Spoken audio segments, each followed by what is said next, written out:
You are now at the Roundtable with Lenny S, Maya the Brazilianaire, and Big Lite. Okay, everybody, on with the show! Take a seat and tune in. Yo, what up? It's Elliott Wilson. Guess where I'm at? The Roundtable with my peoples, Lenny S, Maya the B, and Big Lite. You know what they say around these parts, don't shrink that screen. Alright, peace. There we go. Coming up in the building, the Roundtable Live. Yep. We got Elliott Wilson in the house. Yeah. The survivor of the magazine wars. I know. Still got his head I'm like intact. the Still Puffy writing. and shit of hip-hop. Yeah, sure. Big E. Okay, you know what I want to ask you? Yeah. While at the source, Yeah. what was it like there with Benzino and Dave Mays? Was the competition starting or? The era that I was in 96, 98, Ray wasn't involved with the magazine. Okay. He was Dave's boy, but he had his own label thing popping. I think it was Surrender Records, Okay. Def Jam. Right. So he was on his mogul CEO shit, putting dudes on from Boston, you know, type stuff. So I had left in 98, and then a year later, Selwyn Hines, who hired me, the editor-in-chief, he left in 99. And around that time is when Ray swooped in and became more involved in the magazine. Really? So, and did you swoop out at that moment, or were you there? I swooped out a year before. Oh, you did? It wasn't in the Selwyn left a year after, Okay. and then that's when Ray kind of came in. And did you move in right as editor of XXL right away, No, or? because I left in 98. I worked on the Ego Trip Book of Rap Okay. list with my colleagues in Ego Trip, Right. Sasha Jenkins, Okay. Chairman Mao, Gabe Alvarez, Brent Rollins. Worked on that book. So I drew myself right into that, and then by the time we had finished creating the book, I got the job offer to take over Double XL. And Okay. Double XL back then, you know, the irony is that it wasn't doing that great back then. It was like the third or fourth Right. magazine. You still had Blaze and Rap Pages and all these other magazines, and the Source was here and Vibe. Right. And a lot of cats was going to the internet back then, but Right. back then, you know, those internet companies ended up not surviving. And it's funny now how it's come back behind now, where the internet is what's popping now. Do you feel like the quality of XXL has suffered at all since you've left? No, I mean, it's hard for me to judge. I mean, a lot of my peoples are still there, you know, and I got respect for Daquan Thomas. Right. You know, he's a good dude. From King Magazine? King Magazine. He's now the editor-in-chief for Double XL. I would never discredit. I think that's what people expected, because like when I left the Source and I went to Double XL, I was like, went in. fuck Yeah. the Source. They suck. But I can never say XXL is not good or Great anything like magazine. that. And a lot of my staff is still there. So, Right. you know, it's like a father shitting Right. on his Tell, kids or tell something. for the average person who doesn't know, what were your Yeah. duties while at Double XL? I mean, you're the editor-in-chief, so that basically means you know, besides trying to get Jay-Z on your cover, your job is to, you know, you make all the final decisions about everything. You're accountable for everything that's in the book. You know, if Right. somebody wants to punch somebody in the face, you know, So it's all your ledger. It's actually like most artists would die to be on a magazine cover. So it's Yeah. true that some big artists would decline. Well, it or depends on what chase your them? magazine is. With Double XL, I was trying to be the biggest magazine. So there's underground magazines, you know, there's like a Complex or a Fader. You know, with XXL, I was trying to get the biggest people. So I used to have a criteria that you had to be platinum at least to get a cover.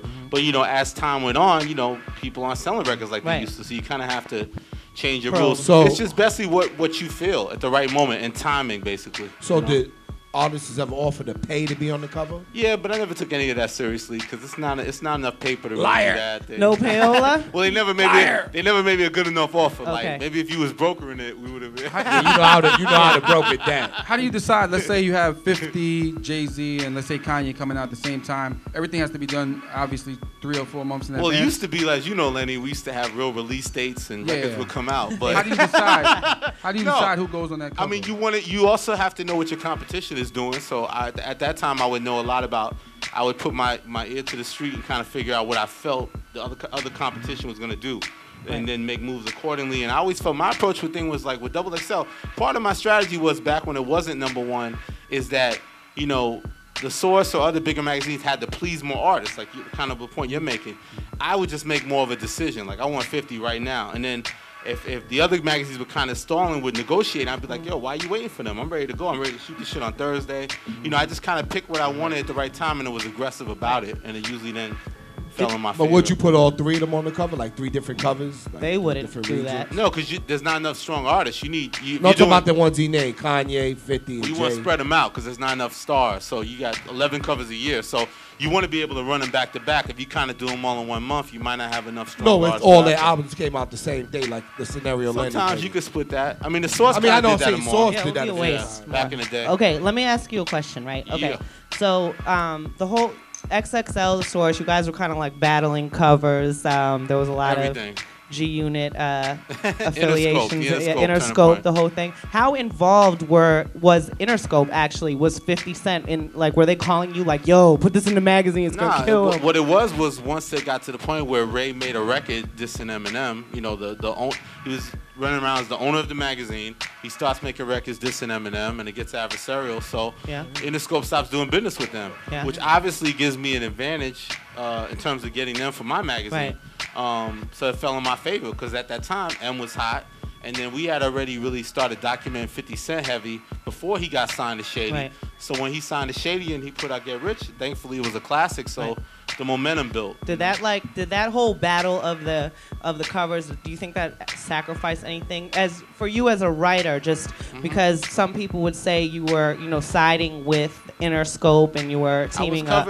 To me, I was covering the bigger artists. I felt I still did it with integrity, and I asked them the tough questions. I felt like certain breaks. I'm a big believer that if you're good and you do the right moves, then the breaks come your way. So I felt like I put in a lot of work with Double XL, and that once the Source started doing moves to sabotage themselves, I took advantage of it. Well, that's what took y'all to #1, being with 50. 50 was the hottest artist. It was a great magazine. That was a great. XXL No, I'm just saying. Great quality that was a writing. great magazine. That was the final But that ascension. era when all that was happening with him being sided with y'all, being on the cover, being the biggest artist in the world. But what it is like, though, the other side of it, I think what Lenny's trying to touch on is that I got to put a lot of work in to get to that position where cats could say, you know what? The Source is all that, but I could roll with something else and I'll be good. I had to build something that was credible enough that cats could say, I'm going to rock with this instead. And then it was able. We are the Roundtable. We'll be We'll be back. We're going to talk about rapradar.com, y'all. Elliott Wilson, Big Lite, Maya the Beat. Big Jeff.